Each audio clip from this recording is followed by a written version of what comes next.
Al ooit gewonder waarom sommige projekte slaag terwyl ander misluk? Dit begin alles met die stel van duidelike doelwitte en die assessering van uitvoerbaarheid.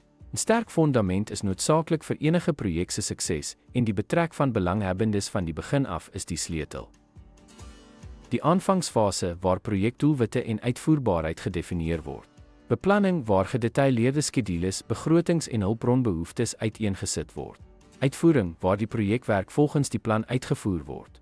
Monitering en beheer wat die dophou en bestuur van projekvordering behels.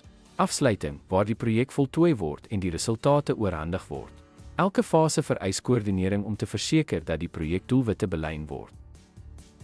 Ten slotte, om die projeklewensiklus te verstaan, help om projekte deur verskeie stadiums te organiseer en te lei.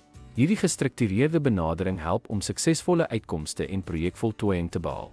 Dankie dat u by ons aangesluit het.